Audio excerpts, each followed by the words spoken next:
afternoon. For those watching at home or at a later date, this is Mr. Craig Jordahl. He is the Democratic candidate for Assembly District 23. Now, Craig, I don't think we've ever interviewed with you before, so indulge us. We'll give you just a quick 30-second summary of who the Asian American group is. We are more or less a penumbra organization for numerous other Asian American groups throughout the Las Vegas Valley. We've been in existence for over 20 years now, with Mike being our president for the last decade and a half or thereabouts. For the last 8 years, we've been conducting these panel-style interviews for both primary and general elections, from United States Senate all the way down to local municipal races. The goal here is to give us an opportunity to get to know the candidates better, and as well to give the candidates an opportunity not only to get to know us better, but also for the voters, most importantly, to get to know the individuals who are running for these races. There's some very, very important races going on, and we definitely appreciate, again, you taking time out of your schedule to join us. With that out of the way, we're here to learn more about you. So, if you could start, the first question we're asking in all the races is this: why have you decided to run for this particular race at this particular time? Well, I want to get involved. I grew up in Minnesota in a union home. My mother, my sisters, and I lived with our grandparents.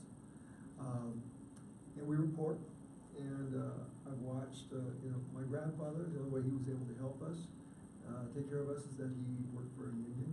The union made sure that he had a livable wage so that he could basically help us, support us, And I went in the military, served 24 years, retired from the military, went to work for federal service, 16 years there. I retired. I was one of the managers with the federal over a contracting office. And just watching, society today, I'm concerned about the working poor and the working middle class. I'm concerned about, what's happening to the youth today, especially when they grow up in poor families. I'm concerned that they need to have an opportunity to go on to school. I don't think that anybody in our society benefits to have a bunch of people growing up that can't afford college and that, are working very low-paying jobs and trying to support families. I don't think that anybody in our society benefits unless we can help the poor and working middle class. One of the main ways that many individuals feel to help economically lower economic demographics, bless you, is through education. Now, Nevada hovers somewhere around 47th-ish in the country for education. What ideas do you have, perhaps more short-term than long-term, to try and turn the tide to get Nevada and Nevada's educational system moving in the right direction? Well, first, we've got a lot of broken homes out there today. And, kids that come home from school to a home that's empty, they're going to fall behind. They need that help with their homework. They need tutors. If a wealthy family, they can afford to sit down with their child and help them with their homework and tutor them at home with their, everything. People that are poor don't have that. I think that we need to come up with maybe some after-school programs. They need role models. They need tutors. They need to be able to go on and go to college. I know the military is the way I did it, but a lot of people can't qualify for the military, whether it be academically or physically. And, there's a lot of talent out there, and we just need to give these young people a chance. People should not feel like they have to be forced to go out and get a job the minute they graduate from high school because they need to, support themselves. Granted, a lot of people have put themselves through college, and work part-time jobs, but a lot of people just don't have that hope. They don't see the American dream out there for them. And I think when people lose hope, they stop trying and they just give up. And we don't need that in our society. Everybody should see a path forward. They should see some light at the end of the tunnel. They need to be given that opportunity. And we all need help at some time in our lives.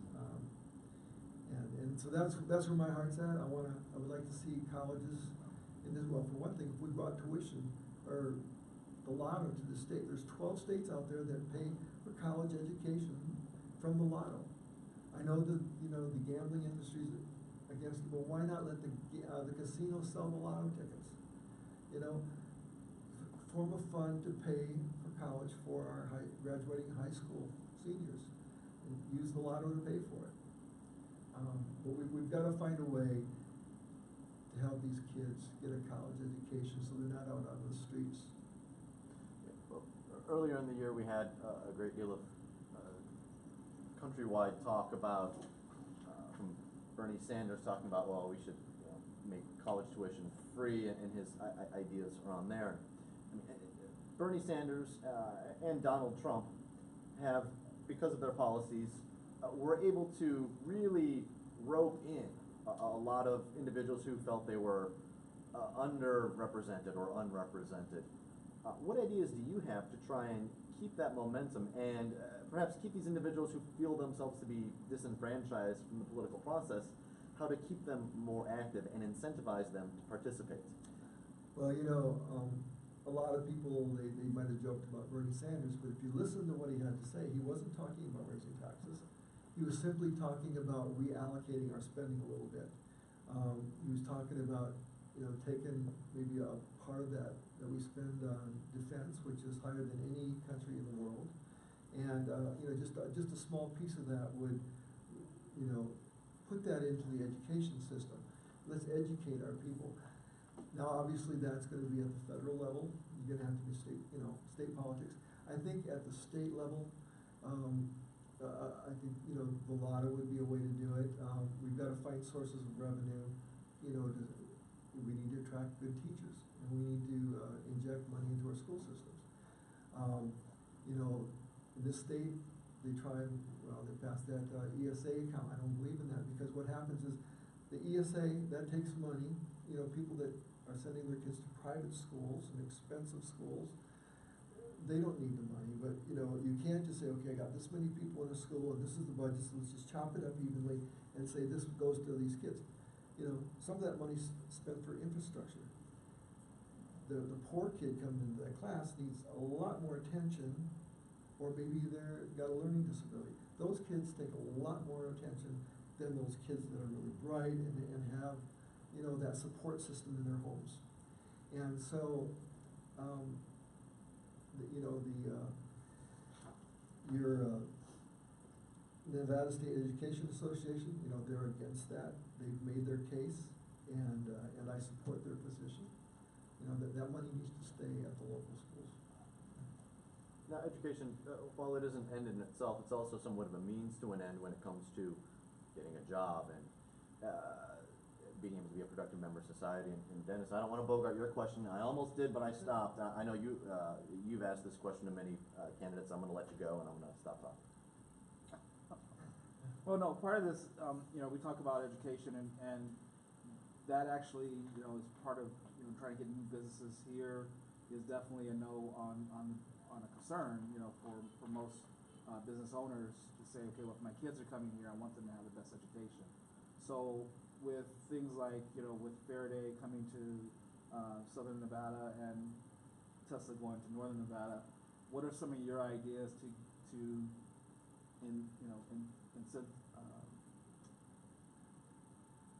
Incentivize? Yes, that's exactly what I said.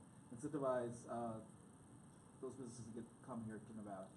Well, first of all, obviously I'm not a politician, and the main thing that got me interested just watch what was going on on the national scene, and having a concern for education of young people. I'm willing to listen to any ideas anybody has. I'm not bringing an agenda with me into the political arena. I'm basically offering myself up as an ear and basically champion for the unions. Obviously, all the law enforcement agencies have endorsed me, veterans groups, retired employees. But again, I don't have a lot of ideas of my own. I just basically am offering myself up and say, hey, I'm here. I want to help with the education. I want to help you know, people with living wage, you know, use me, give me your ideas and let me bring them forward for you. But I don't have actually any ideas of my own in that particular area. One thing that's been in the news as recently as this week is the Raiders getting their stadium and potentially getting their stadium and moving here. Publicly funded NFL stadiums are, some people call them a great boon, some people call them a complete boondoggle. What are your feelings on the general plan of having the taxpayers foot the bill of, I think it's $750 million to fund a new stadium? Do you think that's a good idea, a bad idea? What tweaks might you suggest from what you know of the plan? From what I know, okay, first of all, I think we've got a lot of needs for the taxpayers' money. And I'm not a big sports fan, I'll let you know that right up front. I can see where it would be nice to have the stadium here, but I think that they need to find a way to pay for it with those folks that are gonna actually benefit from it. You know, those promoters, you know, there's people out there that can foot the bill for that stadium. I disagree with having the taxpayers foot the bill. You wanna get the owners of some of these big casinos to buy that stadium and get reimbursed, that's fine. You wanna float float some kind of a CD or, you know, something to pay for that, you know, and let those folks that buy it, let them benefit. But I think there's a lot of people out there that are not gonna benefit from that stadium. That money can be used for education. So it's not that I'm against the stadium, I'm just against taxpayers paying for it. Go. And one of the things is on the table is that money would come from a room tax, and wouldn't be passed off to necessarily the general public, but passed off to, you know, those that are visiting Las Vegas. So that's one of the ideas that are on the table. If that was proposed and that was the idea that was going forward, would you support that then? I think I would wanna know how these casinos, the folks that are gonna be charging that room tax, how do they feel about it? I know that, you know, it's not cheap anymore to come to Vegas. The rooms are not cheap. People that have these rooms, people come here to gamble, to have a good time, and maybe that stadium might go along with that good time, but I think that, I would like to hear from those casinos and those hotels that are gonna have to raise their rates to pay for it. You know, what do they think about this casino? Do they see that it benefits them? Are people gonna fly in and stay at their hotel because of the stadium? You know, there's gonna be some that might benefit and some that won't. And, you know, I'd be interested in hearing what they have to say. By and large, it appears that the casino industry as a whole is in favor. The room tax has come out to about, I think, 88 cents, but basically an increase of $1 a person per night, or $1 a room, I think it is, per night. That again is passed on to tourists rather than quote unquote indigenous Nevadans, rather than locals. Not that we don't buy hotel rooms sometimes, but disproportionately tourists will be footing that bill. Well,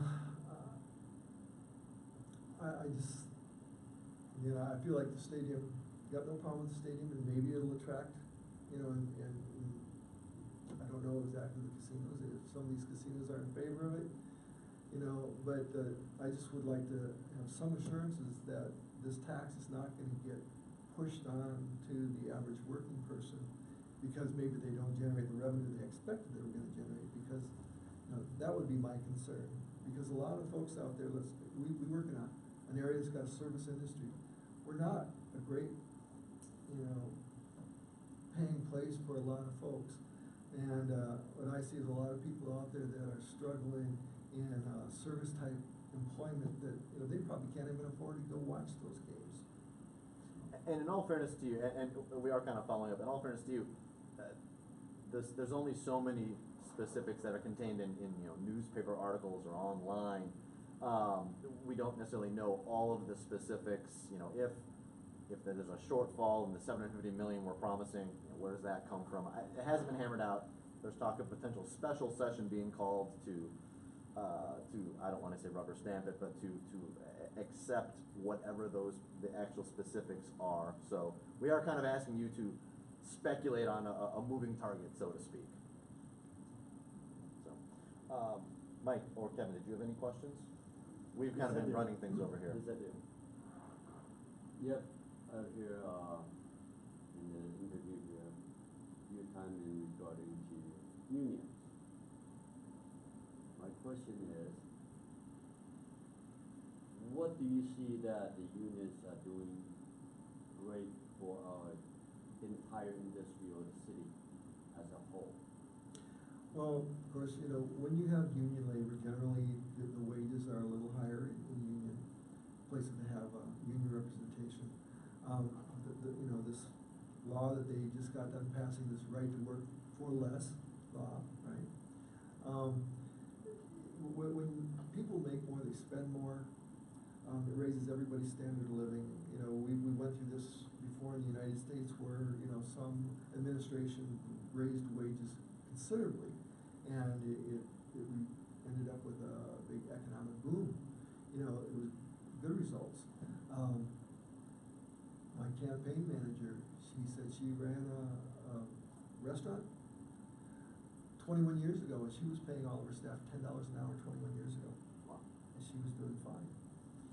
And so, I mean, obviously, when we start, you know, raising, you know, the union, of course, they're generally making good money, and they lobby for their people to make sure they have good benefits and all that. And let's say we raise the minimum wage across the state. You know, there's going to be some adjustments, obviously, but I think as a whole, everybody benefits. You know, when people are not making good wages, it's the taxpayers that supplement the payroll of the people that are not paying, you know, good and fair and livable wages to their people. So I think that everybody benefits when we have livable wages out there, and unions, of course, are what drives, you know, wages to a livable standard. Because I used to be in the convention industry, and usually you can hire someone $20–30 per hour, right? But with the union, of course, that was required in the convention services, and that would kick up to $7,500 per hour instead. That is actually happening with our convention industry, that everybody complains. All the people that come for convention services, they need help. So it was like a nightmare in that sense, due to union. In that, you know, in that, maybe just that part of it, but other industry, well, is to be seen. Right? That's why I want to ask. Mike, did you have a question? Everybody else has? Want to jump in? Well, we've been talking for about 20 minutes or so, and I think I promised you with only one person up there to be about 20. We don't want to grill you too hard. But why don't we finish up with this? Give us a minute or two on why you feel you are the better candidate for Assembly District 23. You know, first of all, I don't think I'm the best candidate for the job. And the reason I say that is, obviously, you know, my background's been over 40 years in government. Most of my career has been contracting. Now, you know, I definitely can review legislation and understand how it's written and what the intent is, because, you know, most of my life in a contract field, I've had to apply legislation.